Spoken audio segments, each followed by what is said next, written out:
Soc David Raventós i aquest és el meu 12è dia de vaga de fam per la independència o per la declaració unilateral, però no només és per això, és per denunciar l'engany a 13 milions d'europeus, la censura aferrissada que existeix als nostres dos països i la persecució política sobre la meva persona que dura més de 2 anys i mig.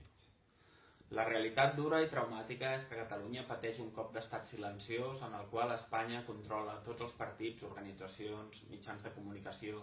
i xarxes socials amb infiltrats al nivell directiu de cúpula que mitjançant enganys, retards i falses friccions, com hem vist ara entre Convergència i les CUP o ara mateix a l'ANC, o com fa 30 anys que passa a Catalunya on s'infiltra tot i es rebenta des de dintre, estem en un procés que no ens portarà mai a la independència. El motiu d'iniciar la meva vaga va ser absolutament estratègic, perquè jo estava segur jo ja coneixia com de podrit està aquest país i jo coneixo la veritat, per això m'han trinxat la vida els últims 2 anys, i era conscient que aquesta acció faria aflorar totes aquestes contradiccions. Però la situació actual és la que és i cal assumir-la i us demanem ajuda a tots no només els independentistes, sinó els demòcrates, que no podeu permetre que una persona sigui trinxada per arriscar la vida per allò en què creu. A dia d'avui, després d'haver sortit a RAC1 en un programa de màxima audiència, és evident que la censura ha funcionat trucant a tots els mitjans de comunicació, perquè és impossible que si surts a un programa de màxima audiència, després d'haver dit coses que mai ningú havia dit a Catalunya i que són molt fortes, jo no tingui una allau d'entrevistes, de peticions d'entrevista per poder-ho fer. Primer, censura informativa. Segon, persecució política i terrorisme a l'Estat. No és acceptable que es faci córrer que jo entro i surto d'un psiquiàtric, cosa que és mentida,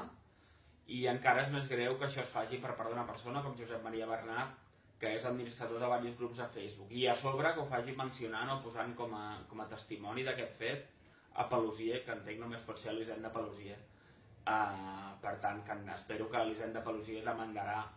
a aquesta persona i a totes les que facin servir això. No és acceptable que les meves comunicacions i les comunicacions de totes les persones que m'ajuden es vegin sofertes atacs contínuament i que a vegades estigui parlant amb una persona i se senti una gravadora, que és una cosa molt anòmala i que no és acceptable. No és acceptable que el meu Facebook pateixi atacs, m'esborrin sol·licituds d'amistat, contactes a vista i que tingui problemes perquè hi ha una persona dintre del meu Facebook. No és acceptable que el meu compte de Twitter, i encara hem d'aclarir si és una broma, però seria una broma molt pesada o realment són serveis secrets, sigui duplicada per algú que diu ser del meu servei de comunicació i es dediqui a burlar-se'n o a trivialitzar, perdoneu, que són 12 dies, sobre la vaga de fam. No és acceptable i és guerra bruta.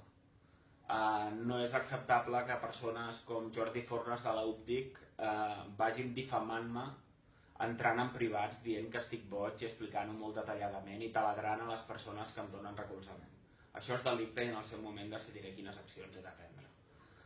La situació és la que és. A tots els països que no tenen serveis secrets com és el pas de Catalunya i on hi ha un estat com l'espanyol que no es pot permetre perdre'ls, s'infiltra tot esperant el moment en què estem a prop de la independència. Aquest moment havia arribat i ens l'han pres. Us demano ajuda a tots i cada un dels independentistes a Catalunya que assumiu aquesta veritat tan dura i m'ajudeu abans que sigui massa tard per mi, però sobretot massa tard pel país. Amb tu guanyarem.